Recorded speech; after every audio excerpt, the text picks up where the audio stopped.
개인마다 하나님은 좀 다릅니다. 다 똑같은 하나님을 믿으실 것 같지만 사실 따로따로 다 모여서 한번 내가 믿는 하나님을 좀 길게 글씨를 쓰고 그 다음에 서로 공유를 해보면 다른 부분이 있기 마련입니다. 왜 그러냐 하면 누구나 하나님의 부분을 보기 때문에 그렇습니다. 그래서 하나님은 한 모습으로 설명되지 않습니다.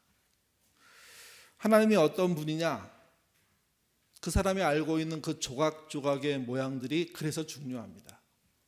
만약에 엉뚱하게 신천지처럼 하나님의 교회처럼 또는 광화문 광장을 늘 점령하고 집회하듯이 그 예배도 아닌 무슨 정치 활동하는 그 무리들처럼 그들이 믿는 하나님은 우리하고 다른 부분이 많을 가능성이 높습니다. 여러분은 어떤 하나님을 믿는지 궁금합니다. 주일부터 월요일 그리고 오늘 이어지는 이 시간에 그동안 그 짧은 시간에 말씀드렸던 하나님에 대한 이야기를 몇 가지 드려보려고 합니다. 먼저 하나님은 삼위일체의 하나님입니다. 홀로 계신, 홀로 결정하는, 홀로 이끄시는 분이 아니라 세 분이 협력하여서 이끄시는, 어떤 때는 성부께서, 어떤 때는 성자께서, 어떤 때는 성령께서 주도하시는 모습이 없는 건 아니지만 그러나 그 하나님의 움직임, 하나님의 결정, 하나님의 뜻에는 세 분의 뜻이 같이 들어있는 거죠. 그래서 합력하는 그 모습이 삼위일체다 이렇게 얘기합니다. 이 부분은 굉장히 중요합니다. 왜 그러냐면 보통 신은 혼자거든요. 혼자 우두머리거든요. 근데 공동체를 갖고 있는 신은 존재하지 않습니다. 하나님은 삼위일체의 하나님입니다. 그래서 더 믿을 수 있는 분이라는 거죠. 또 하나는 하나님은 당신이 창조한 피조 세계들을 통치하실 때 강요하거나 억압하지 않으시는 분입니다. 강조는 하십니다. 분명히 이건 옳다 그르다에 대해서는 말씀은 하시지만 강요, 억지로 무릎 꿇도록 만드시는 하나님은 아니라는 겁니다. 규율이 엄격하고 하나님이 지키고자 하는 것이 명확함에도 불구하고 사람들이 그것을 못 쫓아오는 경우가 허다합니다. 그때도 하나님은 기다리시면서 억압이 아닌 제대로 된 길에 대한 설명들을 하기 시작하시고 설득을 하기 시작하시는 분이라는 거죠. 또 하나님은 사고가 터졌을 때, 어려운 일들이 벌어졌을 때 대책부터 세우시는 분입니다. 벌부터 내리시는 분이 아니고요. 먹으면 죽는다고 경고했습니다. 근데 그것을 뱀의 유혹으로 먹었습니다. 그때도 하나님은 대책부터 내놓으셨습니다. 같이 보시죠. 창세기 3장 15절입니다. 읽겠습니다. 내가 너로 여자와 원수가 되게 하고 내 후손도 여자의 후손과 원수가 되게 하리니 여자의 후손은 내 머리를 상하게 할 것이요 너는 그의 발꿈치를 상하게 할 것이니라 하시고, 사람에게는 변화가 없었습니다. 그들의 변화라는 것은 자신이 범죄한 것 때문에 두려워하는 것밖에 없었습니다. 하나님을 피하려고 하는 행동밖에 할 수가 없었습니다. 잘못을 했다든지 뉘우친다든지 새롭게 살기 위해서 이렇게 하겠습니다 말을 한 게 아닙니다.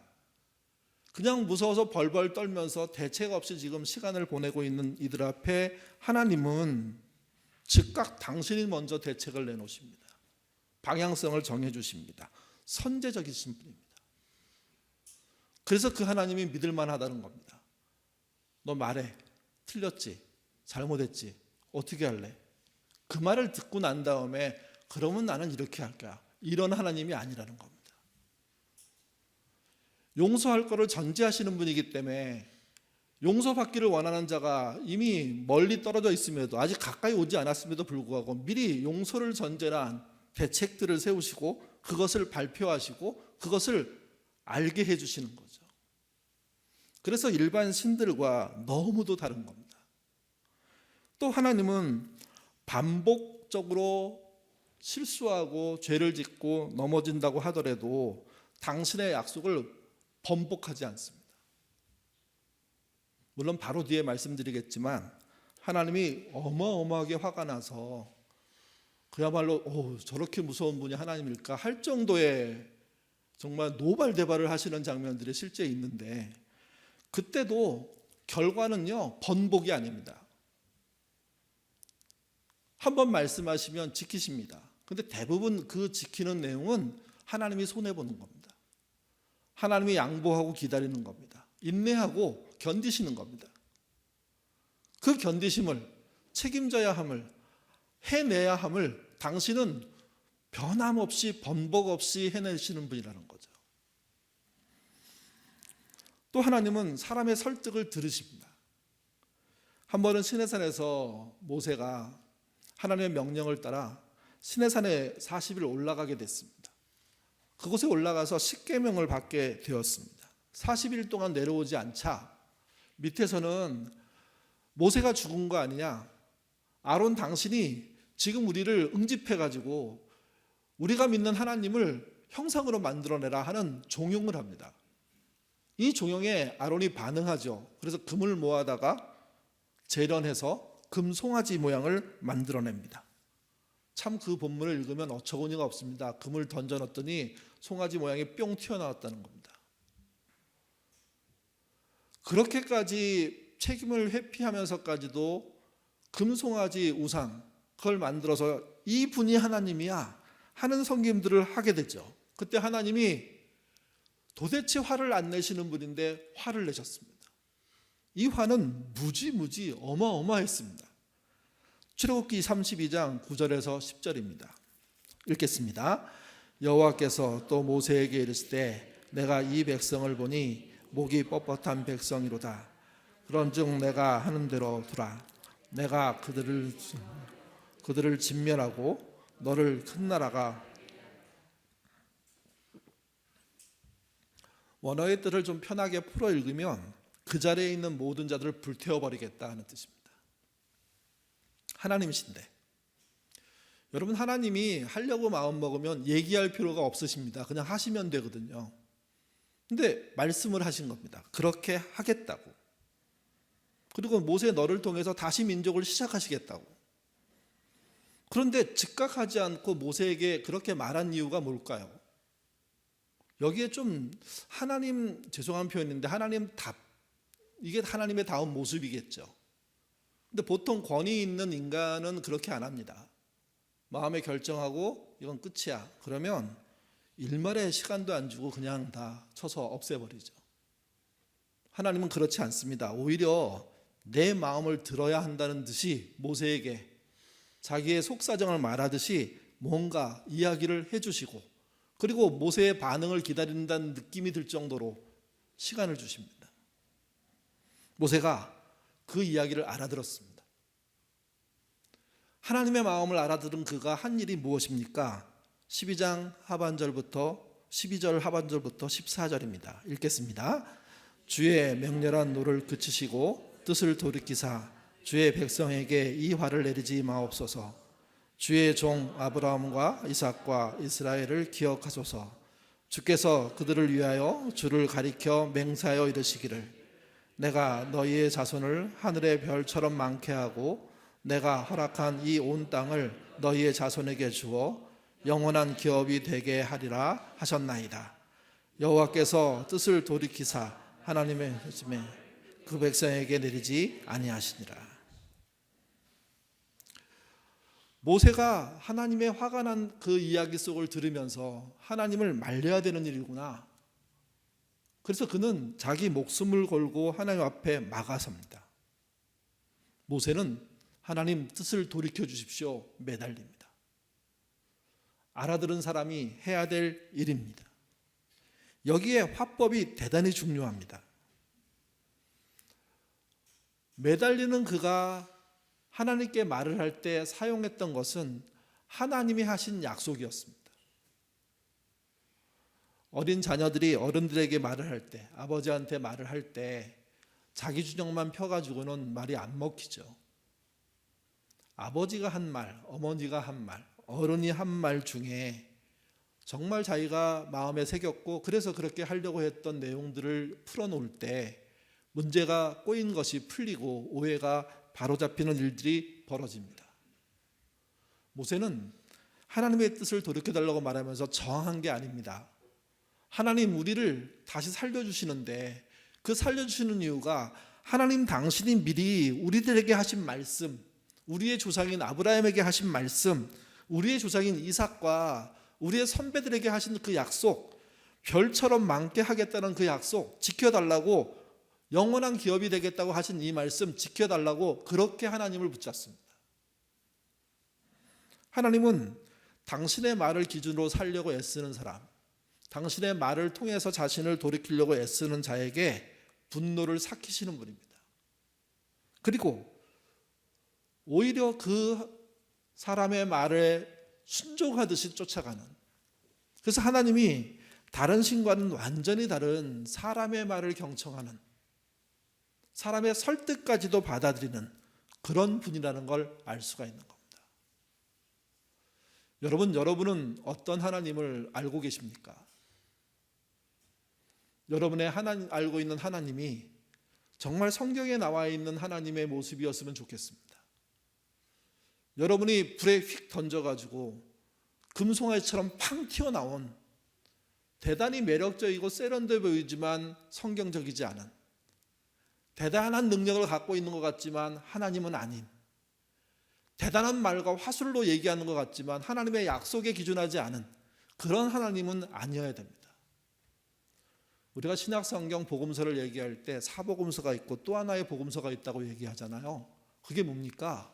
내가 복음, 내가 만든 복음, 내가 원하는 복음, 내가 원하는 복음이, 내가 원하는 하나님이, 내가 그린 하나님이 진짜 하나님을 무너뜨리는 이 형국이 신앙에서는 가장 큰 위기입니다.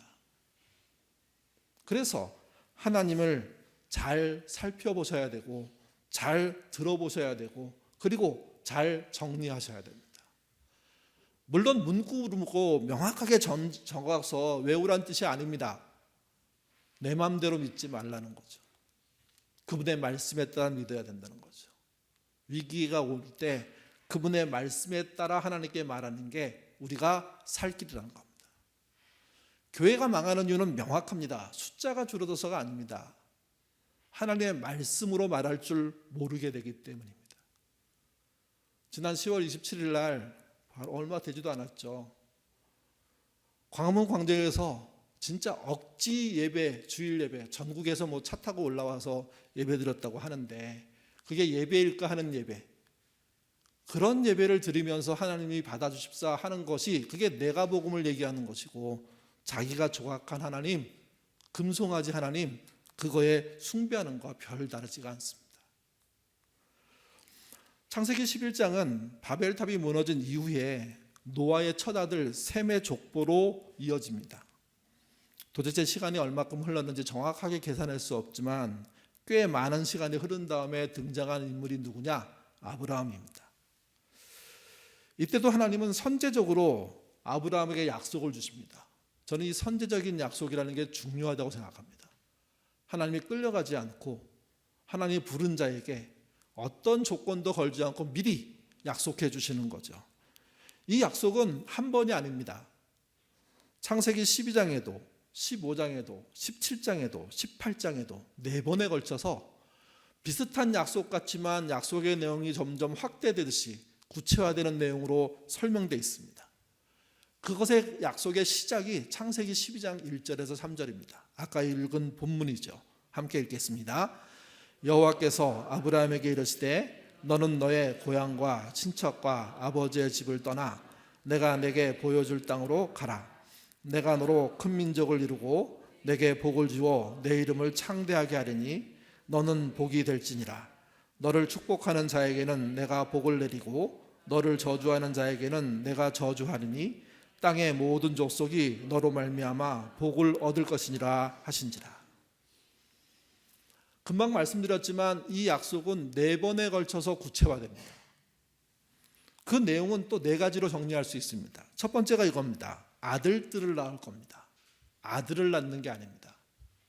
아들들을. 75세 아브라함은 자식이 없었습니다. 그게 그 당시 사회에서는 실패한 모습이었습니다. 고향을 떠날 수밖에 없었습니다. 가족을 떠날 수밖에 없었습니다. 혈혈 단신인 것처럼 가나안에 들어왔습니다. 근데 그에게 하나님이 하신 약속입니다. 아들을 주겠다가 아니라 아들들을. 결국 여러분, 우리는 아브라함의 아들을 이삭만 생각하는데 이스마엘도 있고요, 그두라라는 여인을 통해서 낳은 다른 아들들도 있습니다. 아들들입니다. 그 중에 아들은 이삭을 말하는 거죠. 하나님은 아들들을 낳는다고 약속하셨고 그 아들들이 여러 민족의 시조가 될 것이라고. 그래서 열방의 아비 아브라함의 뜻 아닙니까? 두 번째가 그 민족들이 모두 번성할 거라고 얘기합니다. 이삭의 자손만 번성하는 게 아니라 이스마엘도, 그두라의 자식들도. 세 번째는 이삭을 통한 그 후손들에게는 가나안을 주시겠다고 말씀하십니다. 그럼 네 번째가 제일 중요한 건데 우리는 대부분 거꾸로 생각합니다. 이삭이 아들로 태어나는 게 제일 중요하고 그 아이가 번성하는 게 중요하다고 생각하는데, 사실은 네 번째가 아브라함을 부른 가장 구체적인 이유입니다. 그 이유가 무엇입니까? 땅의 모든 족속이 너로 말미암아 복을 얻는 겁니다. 하나님의 부름의 구체적인 1번의 특징은 그 사람 한 명에게 복 주기 위해서 부르신 적이 없습니다. 그가 작든 연약하든 빈약하든 별 볼 일 없든 잘났든 상관없이 부르셨을 때 그는 모두를 향해서 복을 나눠주는 통로입니다. 믿음의 통로요, 복의 통로인 거죠. 모든 민족을 향한다. 그게 아브라함이 받은 복의 내용이고 믿음의 내용입니다. 하나님은 인간의 여러 실패를 보시면서 이제 한 명에게 집중하시는 겁니다. 또 하나님은 이런 면이 있습니다. 투박하지 않으시고요, 매우 섬세하십니다. 이스라엘이 이집트의 노예로 있을 때 어마어마한 고난을 당했습니다. 어마어마한 토목공사를 해야 했고, 우리가 알고는 피라미드, 국고성 등등의 그런 건물들을 지어 나가야 했는데, 그 땅이 사막을 중심으로 한 땅이고 그 땅에서 일을 한다는 것 자체가 사실은 고난일 수밖에 없었죠. 그 토목공사 현장에 하루도 쉬지 못하고 이스라엘 백성들이 나가서 노예 생활을 공사하는 현장에서 일할 수밖에 없었습니다. 그럼에도 번성하는 능력이 대단했습니다. 이집트가 걱정할 정도였습니다. 그래서 아들이 태어나는 것을 막기 위해서 히브리 산파들에게 아들이 태어나면 조용히 죽여라 하는 명령을 내리지요. 그 정도로 그들은 어려움을 극한 상황 속에서 매일매일 당하고 있었던 겁니다. 이 고난에서 탈출한 게 출애굽입니다. 이 출애굽은 모세가 하나님께 청원해서 이루어진 게 아닙니다. 하나님이 사실 그 이스라엘 사람들이 기도했다, 그리고 하나님이 들으셨다, 그 내용을 가만히 보면 이스라엘 사람들이 하나님께 기도했다고 말하기 어렵습니다. 그냥 부르짖은 겁니다. 너무 힘드니까. 그 이야기를 하나님이 들어주신 겁니다. 향방 없이 헤매고 있는 기도, 공중에 둥둥 떠다니면서 누군가 건져가지 않는, 신이 들어주지 않는 그 기도, 그 기도를 날마다 드리고 있는 그들을 향해서 그 하나님이 불쌍히 여기시는 마음으로 그 노예의 고통을 들으시고 난 다음에 누구를 설득합니까? 모세를 설득합니다. 너의 민족이 어려움 당하고 있고 내게 부르짖으니 가자. 같이 보겠습니다. 출애굽기 3장 7절에서 8절입니다. 읽겠습니다.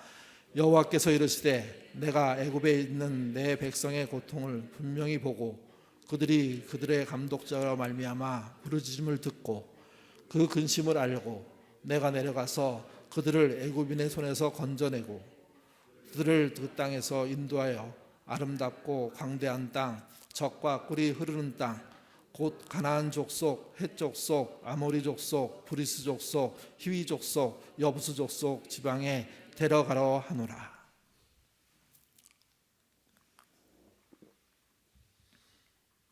사람이 아무리 위대해도 남의 고난을 보고 남의 고난을 듣고 잊어버리는 경우가 대부분입니다. 옛날에 저희 교회에서 필리핀 선교여행을 중고등학생, 청년부 또 어른들이 섞여서 다녀왔습니다. 다녀온 아이들 중에 몇 명이 우리 고등부 예배 때 간증했습니다. 저희가 필리핀에 가서 만난 그 어려운 아이들의 삶의 현장들을 사진 몇 장 보여주면서 눈물 뚝뚝 흘리면서 우리가 너무나 부자로서 행복하게 넉넉하게 살았노라. 그 아이들 중에 한두 명이 또 이렇게 얘기했습니다. 자기는 자기가 하고 있는 전공 공부 끝나고 나면 그 나라, 어려운 나라, 힘든 나라 사람들을 위해서 살아가고 있노라고. 그때 그 기억이 저는 지금도 납니다. 근데 그 아이를 비난하고 싶은 게 아니라 그렇게 절실한 경험을 하고 돌아왔던 그들이 그 아이를 잊어버리는 시간은요, 얼마 걸리지 않습니다. 기억조차 못합니다. 그 아이에게 선교사로 나가라, 저는 그렇게 말하고 싶지도 않습니다. 왜? 그럴 이유가 없으니까. 그러지 않아도 되니까. 근데 우리는 우리가 보고 우리가 들은 것을 끝까지 기억할 것 같지만 아니라는 겁니다. 우리가 바쁘면 잊어버리고 우리의 목표가 달라지면 또 사라져버리고, 그래서 사람이 보고 듣는 것은 대부분, 아니 거의 일시적입니다. 근데 하나님의 삼위일체 하나님은 그렇지 않습니다. 이스라엘의 불행을 가지고 하는 이야기의 표현이 이렇습니다. 보시고 들으시고 내려가서 건져내고 데리고 나오시겠다는 겁니다. 대부분은 보고 듣고인데, 그리고 슬프다, 아프다 이 정도인데, 하나님은 보고 듣고 나서 본인이 내려가시겠다는 겁니다. 어저께 사도행전 얘기하면서 사도라는 말이 사신이란 말이라고 말씀드렸잖아요. 또 행전이란 말이 행함이 아니라 실천이라고, 실행이라고. 하나님은 보고 듣고 그냥 실행하시는 겁니다. 그리고 내려가서 그냥 오시는 게 아니라 건져내십니다. 건져낸다는 이 표현을 다시 한번 반복하는데 데리고 나오십니다. 출애굽의 그 이야기의 모든 테마, 모든 방향은 이미 하나님이 정하셨습니다. 모세한테 뭔가 설명을 듣지도 않고 이스라엘을 찾아가서 뭔가 들어보지도 않고, 그분은 탄원의 기도를 드릴 때 이미 보고 듣고 내려가서 건져내고 데리고 나오겠다는 결심을 하셨고, 그것을 모세에게 네가 같이 해야 되겠다 그렇게 말씀하십니다. 여러분, 모세가 산파들의 보고 들음을, 또 산파들의 도움을 통해서, 부모의 도움을 통해서 방주에 타서 물로 내려감을, 그리고 바로의 공주를 통한 건져냄을, 그리고 결국 민족의식이 생겨서 살인을 저지르고 난 다음에는 광해로 내몰리고 난 다음에 가시덤불의 불꽃으로 데려옴을 당하는 그런 경험들을 하게 되거든요. 모세는 자기 인생 여정 속에 일어났던 모든 일과 하나하나 대비되는 이 모습 속에 꼼짝 못하고 하나님께 나가야 되는데 아니라고 얘기합니다. 그래서 우리 공동가정할 때 몇 번에 걸친 설득이 이루어집니까?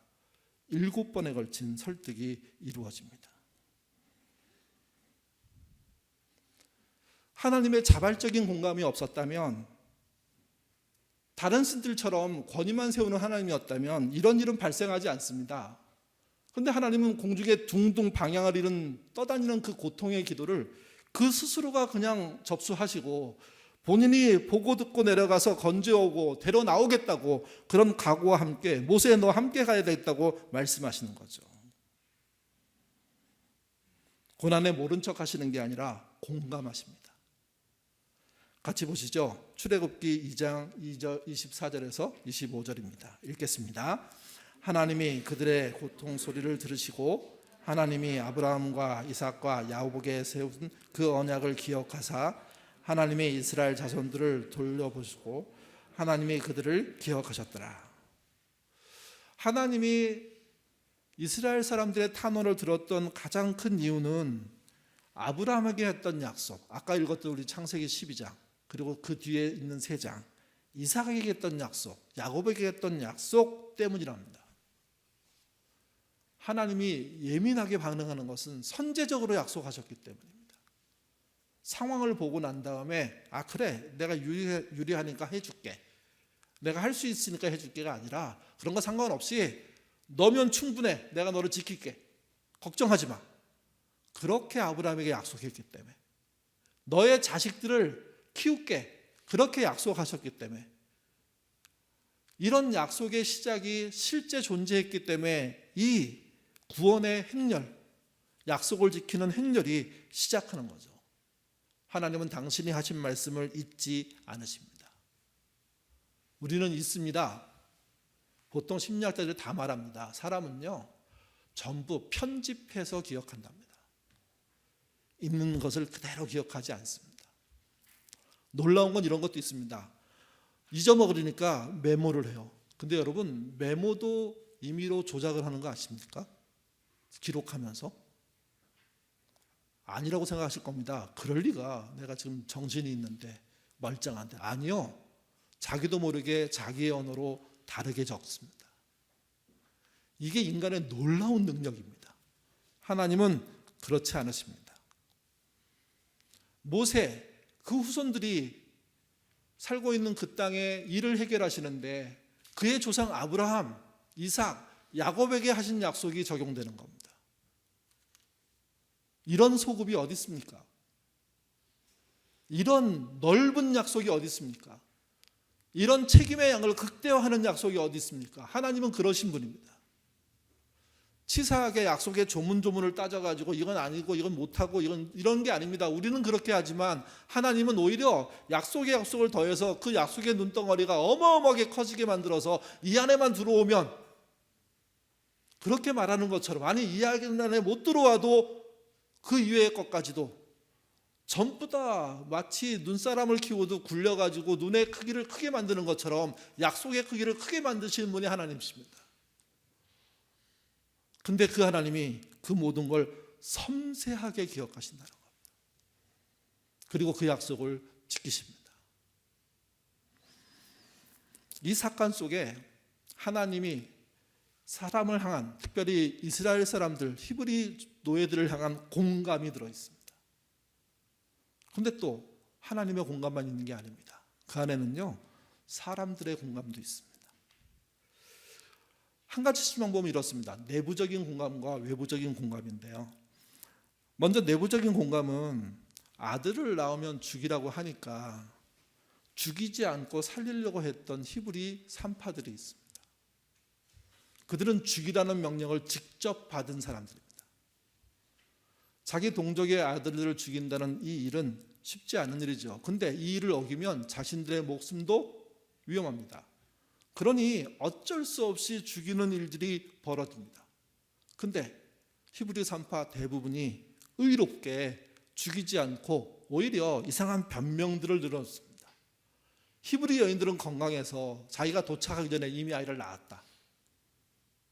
내가 아이를 받았으면 죽였을 건데 이미 나와서 돌아다니는 아이를 어떻게 죽이냐. 이 말이 관리들에게 어처구니 없이 들렸겠죠. 그래서 얼마나 많은 히브리 산파들이 죽었을까요? 이게. 반대로 히브리 사람들 중에 이집트인들에게 부역하는 사람들 없었을까요? 친이집트파. 같이 살면서도 자기 민족의 고유를 뽑아서 먹고 사는, 자기 종족들을 죽이고 사는. 여러분, 하나님의 이스라엘을 향한 공감이 일어날 때 내부적으로 히브리 산파처럼 또 모세의 아버지 부모들처럼 의로운 마음으로 공감이 일어나서 자녀를 살리고 이웃의 아이를 살리는 그런 사람들이 실제 있었다는 겁니다. 더 놀라운 건요, 외부적인 공감입니다. 모세가 태어났고 자랍니다. 목소리가 커집니다. 어린아이의 목소리를 숨길 수가 없습니다. 도저히 키울 수가 없어서 갈대 상자에 담아서 나일강에 띄웁니다. 그 부모가 나름 지혜로운 딜을 하나 하죠. 공주가 목욕하는 그 부분에 띄어서 공주에게 발각되도록 하는 방식의 생각들을 해냅니다. 그리고 진짜 공주가 그 갈대 상자를 발견하고 그 다음에 그 뚜껑을 열었을 때 그 안에 남자아이가 우렁차게 울었다고 성경은 쓰여 있습니다. 히브리 노예의 아이인 걸 분명히 알았기 때문에 그냥 물에 던지거나 주변에 있는 신하들에게 주면서 알아서 처리하라고 하면 그냥 깔끔하게 끝나는 겁니다. 자기는 손도 안 대고 여기에 개입되지 않을 수 있습니다. 근데 놀라운 건 바로의 딸 공주가 아기가 우는 그 모습을 보는 순간 그 아이에게 폭 빠져들어갑니다. 하나님의 각별한 은혜라고도 할 수 있지만 반대로요, 그 여인이 평상시에 갖고 있는 공감의 능력입니다. 교회 바깥에, 신자 바깥에 실제 하나님의 사건들 속에서 하나님의 뜻 안에서 공감을 일으키는 그런 사람들이 있다는 거 아십니까? 우리는 이것을 우연히 시작된 것으로 생각합니다. 근데 여러분, 우연이 필연으로 바뀌고 있지 않습니까? 우연을 통한 하나님의 응답이 없다고 생각하십니까? 사건적으로는 우연으로 보이지만 내막적으로는 하나님의 이끄심이 있어서 결국 그 아이는 물에서 건져낸 아이라는 이름을 가지고 왕실의 자녀로 자라고 40세까지 거기서 컸다가 40세에 민족의식이 깨어나서 자기 민족을 괴롭히는 일을 살해하고 난 다음에 광야로 도망친 모세가 되는 겁니다. 여러분, 그 아이를 살린 바로의 딸 공주는요, 이스라엘의 아이들을 죽이라는 명령을 내린 사람의 딸입니다. 아버지는 지존이고 그 지존의 명령이 떨어졌는데 그 지존의 명령에 거역하면서 하나님이 살리라 하는 그 의도에 본인이 공감하고 그 일을 통하여서 실제 아이를 살려내는 거죠. 히브리 3파나 바로의 딸은 사람이지만 하나님과 같은 관심사에 공감하는 역할들을 그 시대에 했다는 이야기를 보여주는 겁니다. 신자도 그래야 됩니다. 신자가 이 시대에 하나님이 펼치는 일이라는 것을 전혀 감지하지 못하는 상태에서 그저 자기가 하고 싶은 것만 바라보고 살다가 인생을 끝냈을 때 자기가 살았던 동시대에 벌어졌던 하나님의 많은 손길을 그 어느 것도 알지 못하고 죽었다면 과연 부끄럽지 않은 죽음일까 한번 생각해 볼 필요가 있습니다. 아브라함은 75살이 되었을 때 자식이 없었습니다. 이때 아브라함의 마음을 누가 공감해 줬냐? 하나님이 공감해 주셨습니다. 하나님은 아브라함을 부르시고 아들들을 낳을 것이라고 약속하십니다. 그 아들들이 민족들의 시조가 될 것이라고 약속해 주십니다. 아브라함은 하나님의 말씀을 믿었습니다. 하나님의 말씀에 공감한 겁니다. 그 공감을 가지고 뭘 했냐? 갈 바를 알지 못한 채로 가나안 깊숙이 들어갔습니다. 가나안 정책이 이루어지고 난 다음에 유일한 혈육 조카와 갈등이 일어납니다. 큰 시험이었습니다. 성경은 되게 유하게 표현하지만 내용을 좀 보면 롯의 종들이 아브라함의 종들을 공격했다는 의미로 읽을 수 있는 부분들이 있습니다. 그들의 불화가 작은 게 아니었던 겁니다. 어쩌면 목숨을 잃을지 모르는 그런 위험한 종들의 상황이지만 그런 일도 발생할 수 있을 정도의 위험한 일이었습니다. 이때 그 당시의 문화로 따지면 조카가 삼촌을 공격한다, 조카의 종들이 삼촌의 종들을 공격한다, 있을 수 없는 일입니다. 당연히 삼촌이 힘을 이용해서 조카를 제압해버리고 그 모든 것을 평정할 수 있습니다. 근데 그는 전혀 다른 이야기를 시작합니다. 창세기 13장 9절입니다. 읽겠습니다. 내 앞에 온 땅이 있지 아니하냐? 나를 떠나가라. 내가 좌하면 나는 우하고 내가 우하면 나는 좌하리라. 아브라함의 태도는요, 조카 롯의 현실에 공감하고 있습니다. 얼마나 이 녀석이 어려우면 이렇게까지 할까? 여러분, 같은 형제도 다른 한 형제의 잘못을 볼 때 의견이 다를 수 있지 않습니까?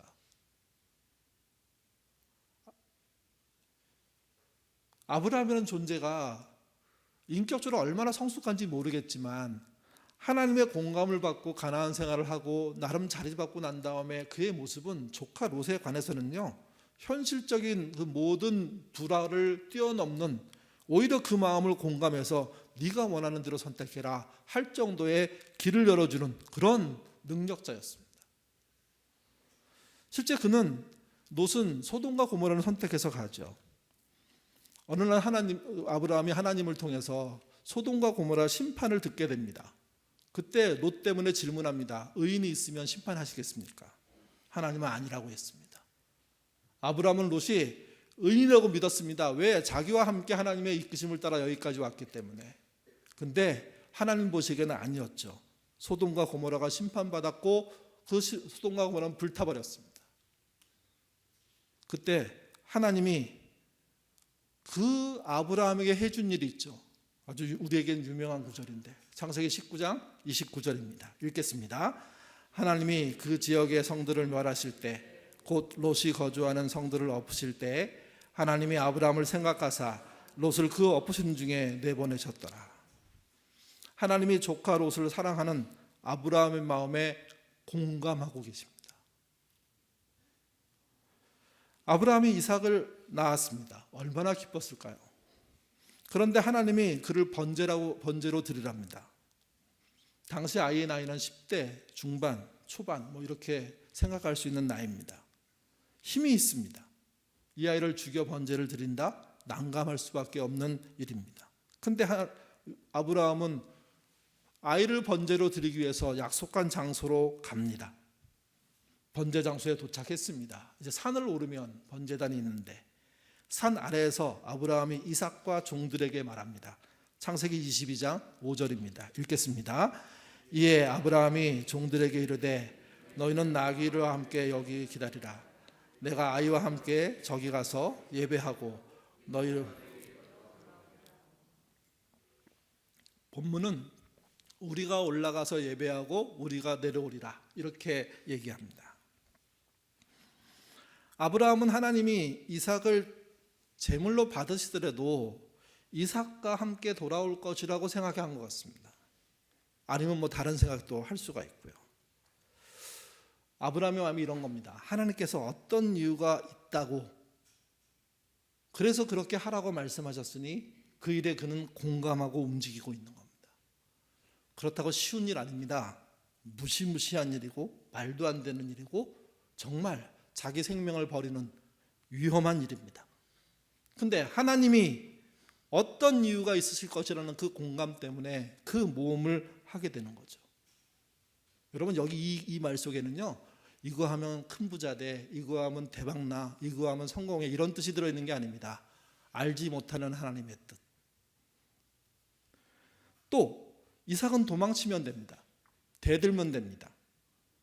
그래서 도망치면 일이 끝날 수 있습니다.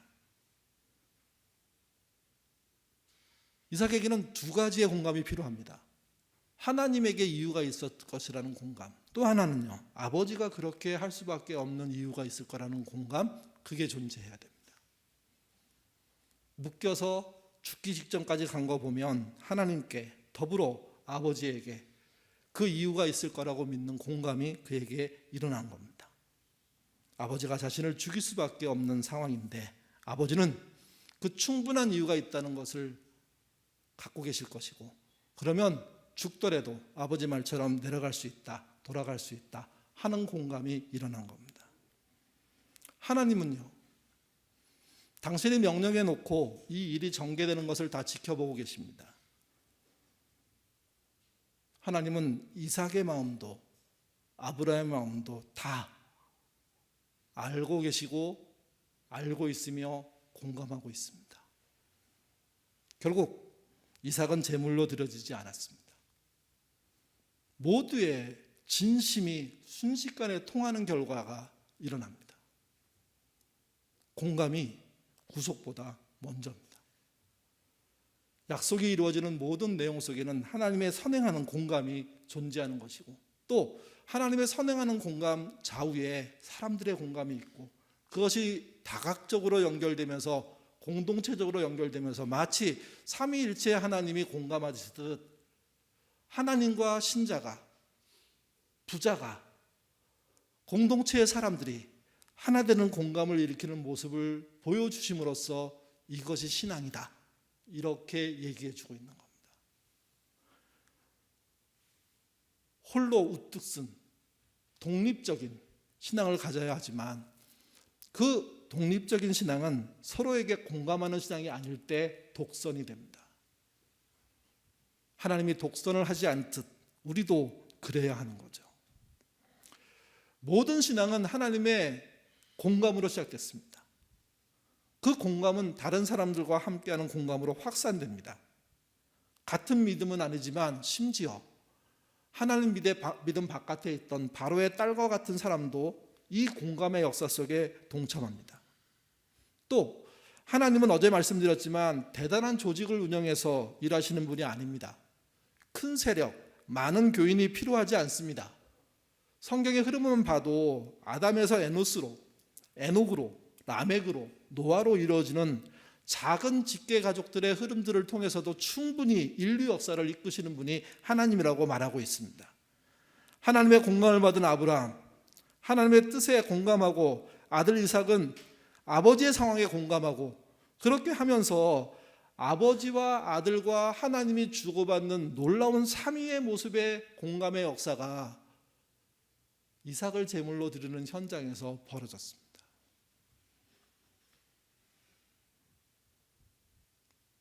그 정도면 하나님은 충분하다고 생각하십니다. 여러분, 모든 구속이 공감의 과정을 통해서 드러나고 있다는 사실을 기억하십시오. 신앙은요, 나 혼자 하나님을 반듯하게 믿는 게 아닙니다. 내가 하나님의 마음에 공감하면서 더불어 주변 사람들의 마음에 공감해서 어떤 사람은 믿음이 반듯하고 좋아서 공감하지만 어떤 사람은 부족하고 연약하지만 공감하는, 어떤 사람은 의인이어서 공감하지만 어떤 사람은 죄인이기에도 공감하는, 어떤 사람은 사랑해서 공감하지만 어떤 사람은 미워하지만 사랑하게 되는, 그 미움의 원인들을 공감하게 되는 그런 일들의 조합으로 이루어지고 있다는 거죠. 그래서 여러분, 우리의 구속 구원이 중요하지만 우리가 갖고 있는 공감하려는 노력이 중요합니다. 공감하려고 애쓸 때 보이지 않는 게 보이고 또 보이지 않는 그 속에 하나님의 마음이 드러나는 것을 알 수가 있습니다. 무심한 것, 사실은 참 어렵고 난해한 겁니다. 근데 우리 인간이라는 존재가 사실 무심한 존재들 아닙니까? 공감하시는 하나님을 통해서 이 공감의 모습들을 배우는 게 우리 안에 있는 믿음이 꽃피우는 시작이라는 겁니다. 구속하니까 하나님이 십자가를 향해서 바로 가시는 것 같은데 아닙니다. 십자가는 가장 끄트머리에 있는 가장 큰 공감입니다.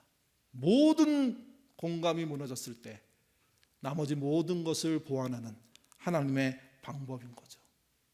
그래서 사이사이에 공감의 역사가 있다는 사실을 놓치지 않는 저와 여러분 되어주시기를 주님의 이름으로 부탁드립니다. 기도하겠습니다. 하나님의 구속의 과정마다 그 과정에 공감했던 이들이 있음을 이 성경이 얘기해 주고 있습니다.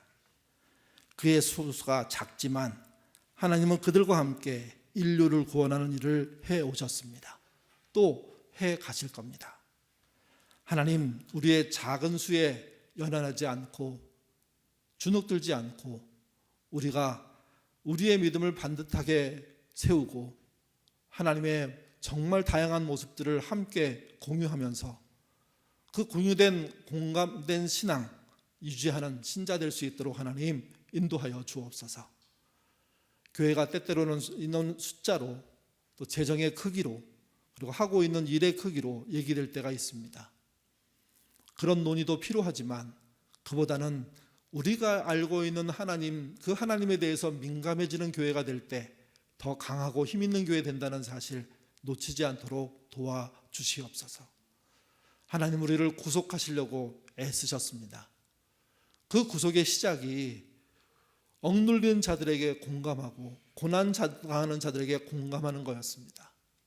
우리도 이 공감을 우리의 삶의 가장 중요한 신앙의 과정들로 생각하게 하시고 하나님의 능력과 권능을 쫓아 정말 하나님이 보여주시는 것을 보고 하나님이 듣게 하시는 것을 듣고 그곳으로 내려가 그들을 건져내고 데려 나오기 위해서 애쓰는 그런 신앙 공동체 되도록 인도하여 주옵소서. 그저 보고 듣는 것 정도, 예배 드리는 것 정도로 만족하는 그런 신앙이 아니기를 원합니다. 저희들에게 더 구체적인 공감의 능력들을 허락하셔서 지금보다 내일이 더 낫고 그 내일이 더 낫게 되는 더 깊이가 있는 더 가까이 가게 되는 그런 신앙인들 되도록 인도하여 주옵소서. 예인도 그런 민감한 교회 되기를 원합니다.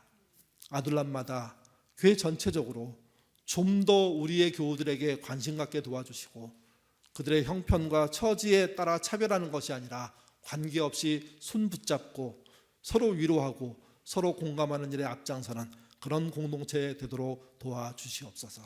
그래서 우리 안에 소외되는 자가 없게 하시고 낙오하는 자가 없게 하시고 함께 주의 나라 갈 때까지 이어지는 그런 살아있는 공동체 되도록 도와주시옵소서. 감사하며 예수님 이름으로 기도드립니다. 아멘.